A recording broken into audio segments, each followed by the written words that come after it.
Para quem vem pela primeira vez, o SOS Vida Evangelho Terapia é um exercício que nós fazemos semanalmente aqui na Casa de Zico Horta, buscando no Evangelho um recado, um alerta, um aconchego, um carinho, às vezes uma puxadinha de orelha, para que as nossas vidas façam sentido, não a partir do ponto de vista humano, mas a partir da compreensão que somos espíritos imortais. E como espíritos imortais, nos sustentará aquilo que nós realizarmos enquanto espíritos. É importante que eu cuide da matéria, é importante que eu me cuide, é importante que eu cuide do meu corpo físico, da minha casa, mas não pode ser mais importante cuidar do meu corpo físico ou cuidar da minha casa do que cuidar do meu espírito. Então, o entendimento é que nós cuidaremos sempre e em primeiro lugar do nosso espírito. Então, todas as terças-feiras nós nos encontramos aqui, fazemos a leitura do Evangelho, entendemos que o significado da palavra Evangelho, terapia, Evangelho é boa nova, boa notícia, e terapia significa cuidar, aprender a cuidar. Então, eu vou aprender a cuidar de mim através da boa nova que Jesus me traz. E, consequentemente, eu serei capaz de cuidar do meu próximo mais próximo de mim. Mas eu começo experimentando comigo. E é isso que nós fazemos aqui, às terças-feiras. Ok? Então, que Jesus possa continuar conosco, que seu Zico Horta, que é o patrono dessa casa, se mantenha sempre próximo de nós que laboramos na direção dessa casa, balizando os nossos passos, sempre em concordância com Cristo e tendo o codificador Allan Kardec como aquele que nos norteia e nos traz para um raciocínio mais lógico e sempre mais sensato. Capítulo 18 do Evangelho segundo o Espiritismo, Muitos chamados, poucos escolhidos. E eu vou ler a parábola do festim de bodas, que está no Evangelho de Mateus, capítulo 22, versículo 1 a 14. Falando ainda por parábolas, disse-lhe Jesus: o reino dos céus se assemelha a um rei que, querendo festejar as bodas de seu filho, despachou seus servos a chamar para as bodas os que tinham sido convidados. Estes, porém, recusaram ir. O rei despachou outros servos, com ordem de dizer da sua parte aos convidados: preparei o meu jantar, mandei matar os meus bois e todos os meus cevados. Tudo está pronto, vinde às bodas. Estes, porém, sem se incomodarem com isso, lá se foram, um para a sua casa de campo, outro para o seu negócio. Os outros pegaram dos servos e os mataram, depois de lhes haverem feito muitos ultrajes. Sabendo disso, o rei se tomou de cólera e, mandando contra ele seus exércitos, exterminou os assassinos e lhes queimou a cidade. Então disse a seus servos: o festim das bodas está inteiramente preparado, mas os que para ele foram chamados não eram dignos dele. E depois às encruzilhadas e chamai para as bodas todos quantos encontrardes. Os servos então saíram pelas ruas e trouxeram todos os que iam encontrando, bons e maus. A sala das bodas se encheu de pessoas que se puseram à mesa. Entrou em seguida o rei para ver os que estavam à mesa. E dando com um homem que não vestia a túnica nupcial, disse-lhes: meu amigo, como entraste aqui sem a túnica nupcial? O homem guardou silêncio. Então disse o rei à sua gente: atalhe as mãos e os pés e lançai-o nas trevas exteriores.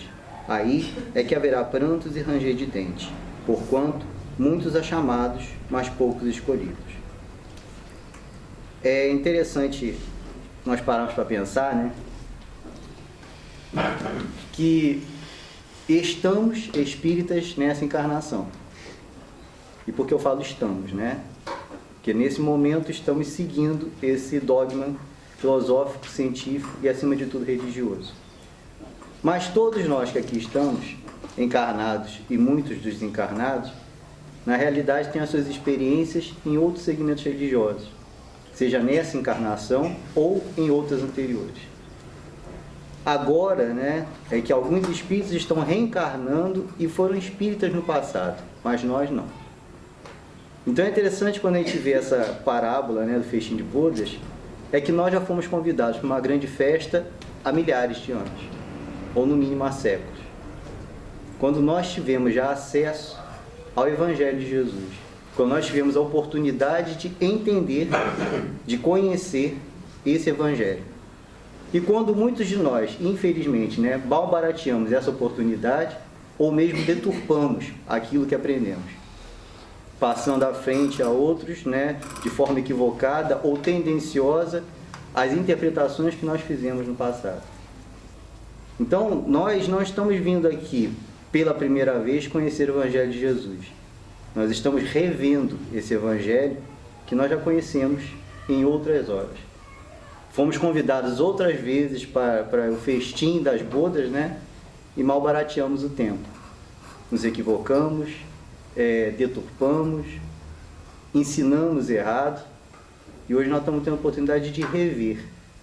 Eu costumo falar que eu aprendi uma coisa, não tenho aprendido uma coisa com o Espiritismo. A oportunidade que nós, espíritos, temos de rever nossos próprios conceitos. Conceitos equivocados, deturpados, errôneos de outra existência. Então o que nós estamos fazendo aqui é nos preparando para ter essa túnica nupcial que fazia parte desse banquete. Nós estamos tendo a oportunidade de rever nossos próprios conceitos, de nos reencontrar conosco, acima de tudo. Por meio de quê? Do Evangelho de Jesus, e nos reencontrar por meio desse Evangelho com Ele, que já conhecemos em outrora, mas não demos a devida atenção, não tivemos o devido respeito a esses ensinamentos. Então que a gente possa parar para pensar da oportunidade que estamos tendo aqui, de participar desse banquete, porque é um banquete. Nós não temos noção. Aqueles que, porventura, são dotados de faculdades mediúnicas da vidência, talvez tenham a percepção do enorme banquete a que somos convidados e não percebemos. Então nós estamos hoje retornando a essa festa, que fomos convidados já em outras existências, em outros momentos, e tentando nos colocar com essa túnica nupcial, que nada mais é do que aprimoramento nosso. Aprimoramento do nosso espírito, aprimoramento da nossa moral, a reformulação daquilo que somos, em vista do que podemos ser, dos equívocos que fizemos no passado. Então nós estamos tendo uma grande oportunidade de parar e pensar, quem é esse Jesus? Qual a sua mensagem? E tentar vivenciar, acima de tudo, e entender a necessidade de vivenciar esses ensinamentos. Que nós estamos colocando as peças dessa túnica nupcial para que a gente possa fazer parte desse grande banquete, para que a gente possa ser digno desses festejos que o Pai trouxe a nós e traz a nós todos os dias, que Jesus mostrou o caminho e que a gente está tentando se reencontrar dentro dele. Muita paz. Bom, então, nessa tarde, nós vamos buscar entender como que na nossa rotina, no nosso dia a dia, nós identificamos o chamado e como identificamos se fomos escolhidos. Porque muitas vezes Jesus nos chama a algumas reflexões, seja através da dor, do temor, do labor, e nós não entendemos que é um chamado convite. Mas o fato de eu ser convidada não necessariamente significa que eu fui escolhida.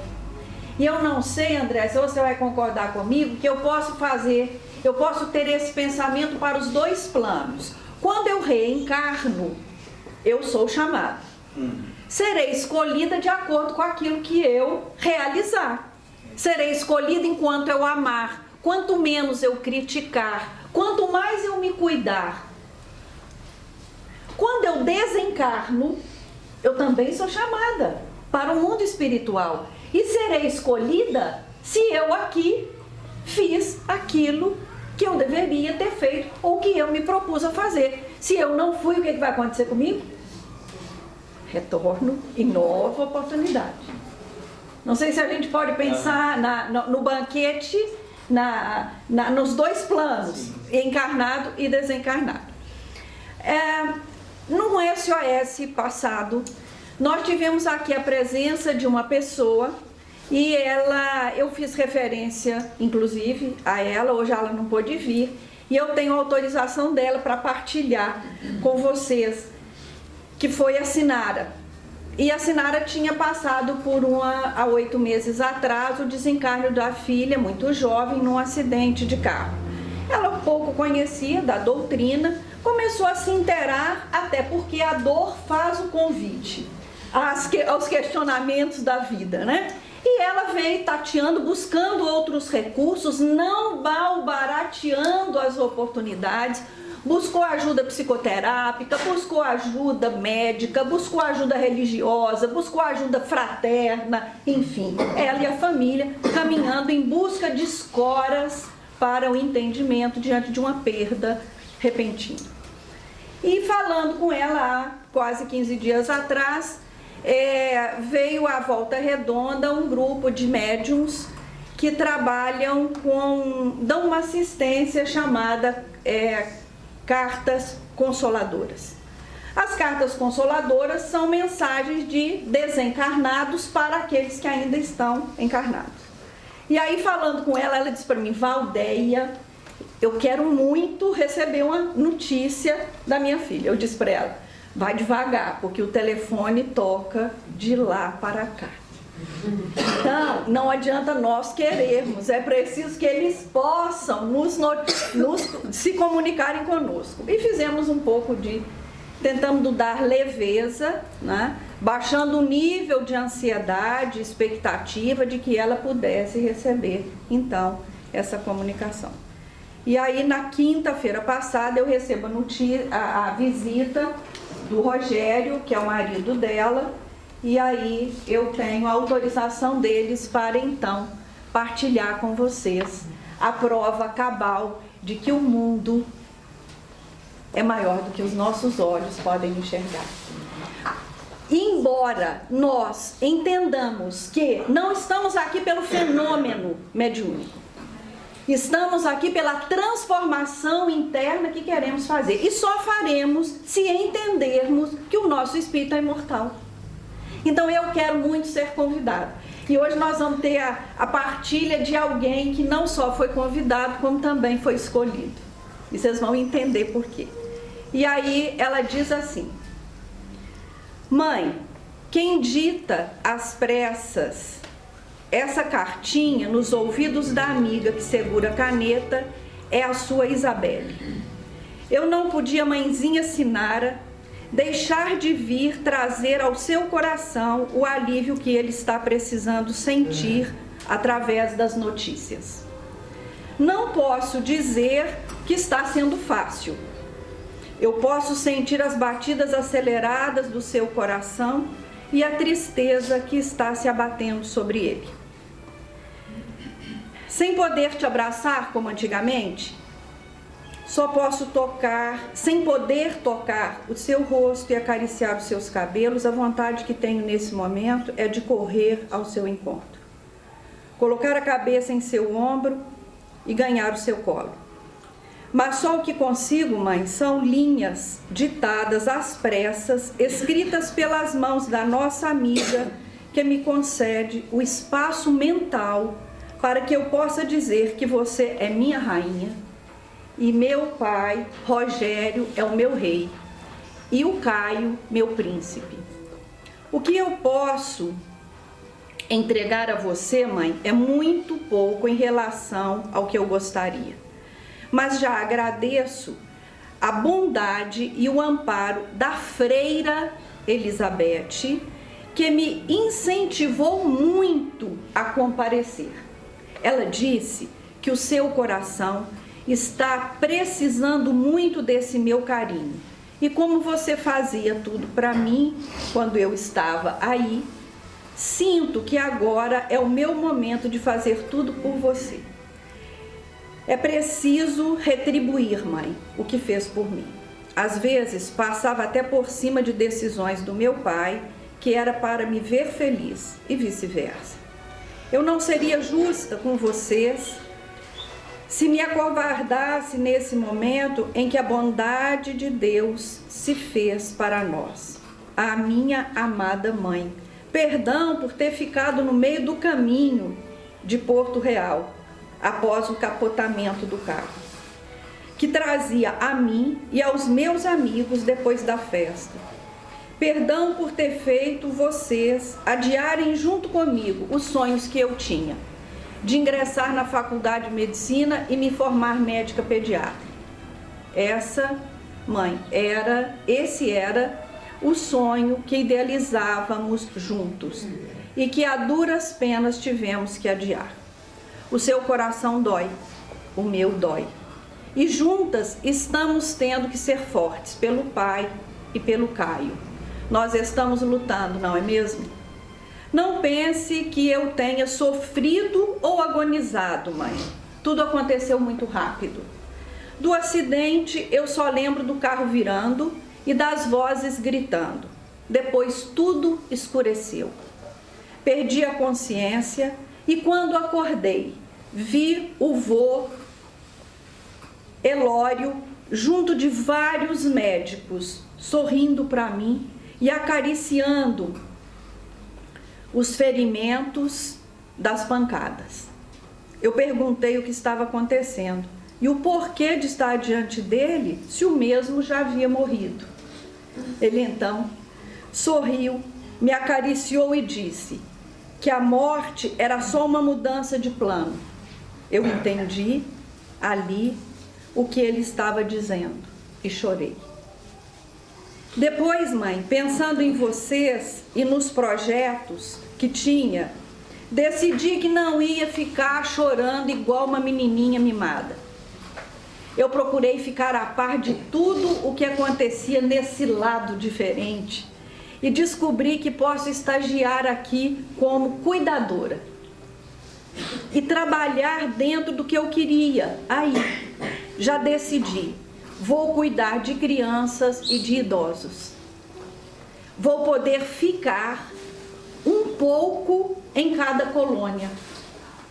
E me sinto melhor com essa possibilidade. Vou lutar por ela. Preciso esperar um pouco ainda. Tenho muito o que aprender. Tudo é novo e diferente. Mas eu chego lá, mãe. Pode confiar. Perdoa se levei a tristeza para dentro de casa. O vovô falou que ela vai passar e só a saudade vai ser nossa companheira. Eu sei que nós vamos conseguir. Eu estou me sentindo melhor agora que falei ao seu coração. Agradeço as orações e preces, as homenagens dos amigos, a mim, dos familiares e conhecidos nossos. Se sentir querida e amada me ajudou muito. Que meu pai Rogério e você, mãe, não briguem com Deus. Ele está na hora certa, no lugar certo e com as pessoas certas, quando tragédias maiores poderiam acontecer. Eu precisei deixar vocês porque era o acidente, o meu convite para voltar para o lado invisível. Não há culpados, mãe. Há uma ordem superior a ser obedecida. Bem, vou encerrar o ditado. Estou muito bem por poder falar com você desse jeito diferente. Eu te amo, minha mãe, rainha, minha amiga, irmã e companheira. Eu vou continuar sendo a menina de vocês. Beijo ao Caio e diga que eu amo muito e que sinto falta de nossas brigas. E ela assinou Isabelle Pagani de Freitas. Quando essa carta foi entregue a ela, assinara, e a assinatura da carta é exatamente igual à assinatura da carteira de identidade da Belle. aqueles que tinham alguma dúvida, e o pai dela é funcionário da Caixa Econômica Federal, ele pôde conferir essa mesma assinatura com a assinatura dela numa conta que foi aberta por eles, né? O pai, quando me disse, levou essa carta para mim no consultório, ele disse para mim: Valdeia, eu tenho vontade de panfletar. E eu disse para ele: se acalme, não precisa que nós faremos isso. Não queremos convencer, não é nossa intenção dramatizar menos ainda, mas partilhar a esperança de que o Espírito é imortal. Belle, me perdoe, mas ela foi escolhida, além de convidada. E ela foi escolhida porque quem a conheceu quando encarnada sabe do que ela era capaz. Desde muito jovem, ainda na pré-adolescência, ela partilhava o que tinha, o que pensava e tudo o que ela sonhava. Muitas campanhas em Barra Mansa foram feitas por ela. Campanha de agasalho, campanha de material escolar, enfim. E ela sempre fazia isso de livre e espontânea vontade. E muitas vezes deixou seu próprio agasalho pelo caminho, fazendo com que os pais tivessem que providenciar novos, né? Então eles também são corresponsáveis por ela ter sido escolhida. E se nós desejamos ser escolhidos, seja neste mundo ou para o mundo que vamos, não sabemos quando, façamos a nossa parte. Amemos mais, reclamemos menos, mas temos que praticar. É Kardec quem nos alerta que a fé sem a caridade é cega. Ok?